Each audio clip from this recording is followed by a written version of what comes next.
Hello dear students, today we will discuss about recombinational frequency mapping. So this recombinational frequency mapping, first of all, mapping is nothing but it is the method people are going to use in order to identify the difference or the distance between the two genes within a genome or in the chromosome, because there are different methods people actually come up with for mapping. There are physical mapping, there are genetic or recombinational mapping. So in physical mapping, people generally they are going to map exactly the location of these particular genes with respect to another gene. Whereas in case of genetic mapping or the recombinational mapping, this mapping is going to be done based on the recombination, so which is going to talk about the distance between the two genes based on the recombinational frequency. That means how means in what particular frequency are commonly these particular genes are going to get recombinated or get transferred together. So if two genes are being transferred together very much always, that means they are going to be very close to each other. If they are transferring rate or the frequency is going to be varied, then automatically they are going to be little far apart.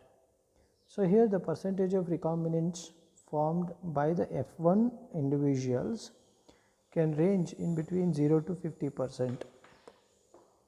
So 0% means here the two loci map at the same means map to the same gene, means the distance is going to be very less.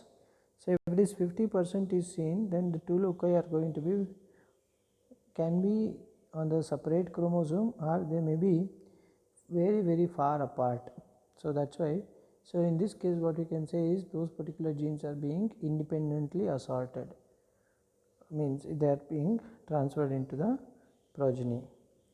So between these extremes of 0 and 50%, higher the percentage of recombinants, the greater is the genetic distance between the two loci, and the percent of recombinants is arbitrarily chosen as a distance between that particular genes, and it is measured in terms of centimorgans, named after the scientist, that is T.H. Morgan. So you can see here recombination generally we are going to observe in the during meiosis. So in meiosis 1, where there is going to be exchange of genetic material, and due to the exchange of genetic material during the crossing over process, so the genes are going to get transferred or exchanged between two chromosomes. So in meiosis 2, these particular chromosomes are going to get separated and get transferred into the different gametes. So what is this crossing over? If two genes are going to be on the same chromosome but very far apart, then they crossing over can allow for recombination of gametes. Means the genes, if they are very far, so then there is a chance that during the crossing over these particular genes are going to get recombinated. Okay, so if genes are very far apart on the same chromosome, so they always be separated by the crossing over. So if they are far apart, that means if they are going to be on different chromosome, there is a chance they may come together, and in case if they are going to be on the same chromosome, there is a chance that means there is always going to be a chance that they are going to be get completely separated. Okay, so this is the idea of recombination, how it is going to actually affect the linkage between two different genes. So during the crossing over, we know that there are two kind of crossing over. One is single crossover, there is double crossover. In single crossover, there is going to be formation of only one Holiday model, and there will be same means there is going to be like 50% non-recombinant chromosomes will be there and 50% recombinant chromosomes are going to be there in single crossover. Okay, so here in case of single crossover, we can calculate the recombinational frequency as number of recombinant progeny divided by the total number of progeny into 100. So that will give us the recombinational frequency. If we are going to calculate the recombinational frequency, for example, here it is shown like 8 plus 7 divided by the total number, which gives a frequency of 123, that is going to be, you can take it as 12.3 or 12.2%. so smaller the recombinational frequency, more is going to be the linkage, means the two genes are going to be more nearer. So if the larger the recombinational frequency, the two genes are said to be more apart. So in recombinational, we come across with in recombinational frequency, when we are going to be doing this process, we come across with two kind of things, that is coupling and repulsion. So in case of heterozygous individuals, so there is going to be cis configuration, that is called coupling. So what actually happens in the coupling? Both the wild type alleles are on one chromosome, and both mutant alleles are going to be on the homologous chromosome. So then there is going to be a coupling which is going to be taking place. In case of repulsion or transconfiguration, in this particular case, so each chromosome has one wild type allele and one mutant type allele. Means on the same chromosome we are going to come across with wild and mutant type, that is going to cause a repulsion, means that is called repulsion or transconfiguration. If both the mutants are going to be on one chromosome, that is the homologous to the chromosome which is having the wild type, that's called coupling.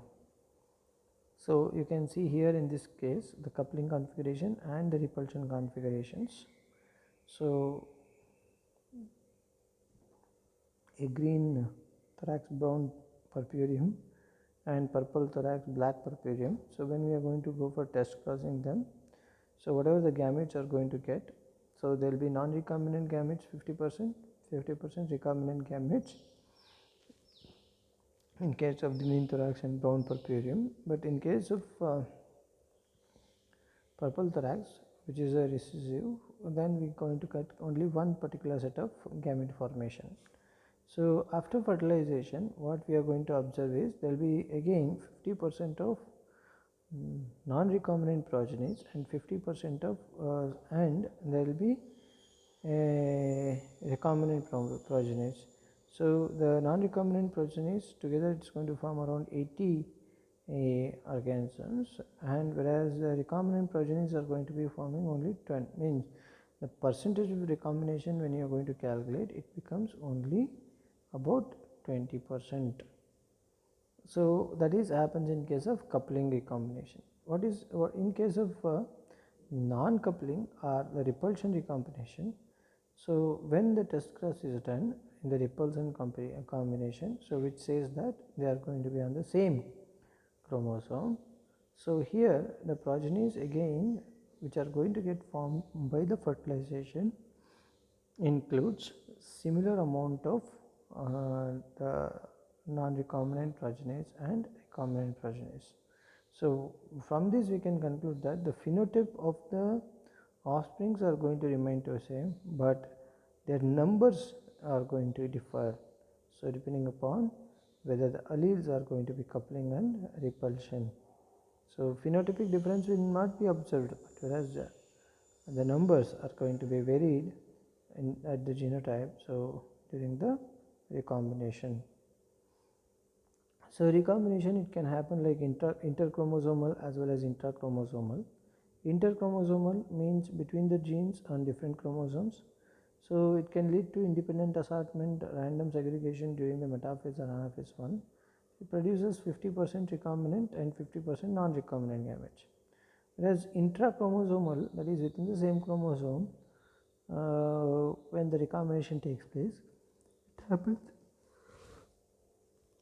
this happens due to the crossing over during prophase 1 in case of meiosis.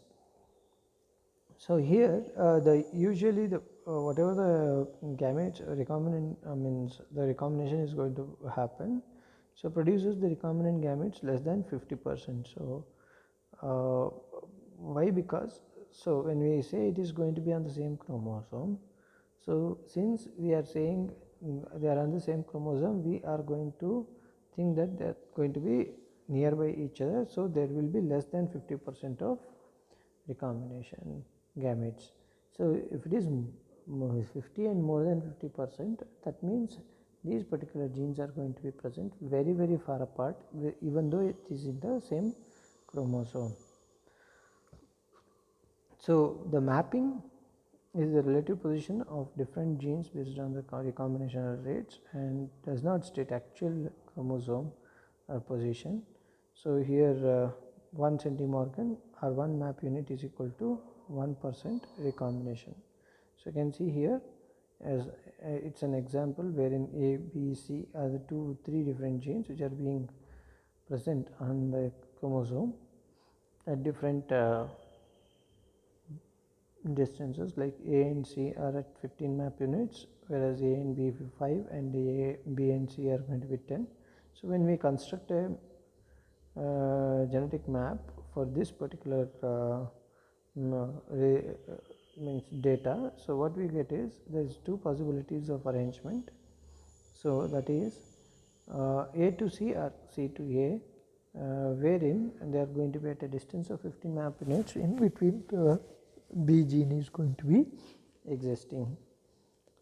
Okay, so in case whenever we are going to construct this kind of frequency means genetic map, if we are going to come across with anything which is more than 50% recombination, so in that case what we are going to come across is that so those particular genes are going to be always said to be on the different chromosomes.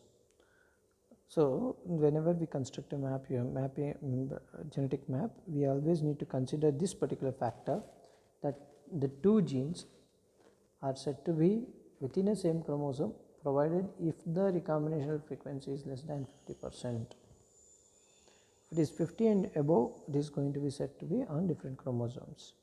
So this is double crossover. So in double crossover there will be 2 different crossing over phenomenon happens, okay, during the exchange of genetic material.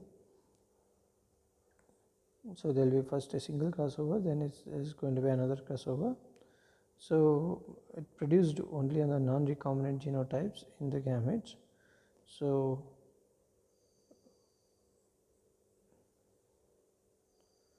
you can see here one more example, 2-point test cross, that is double crossover conditions.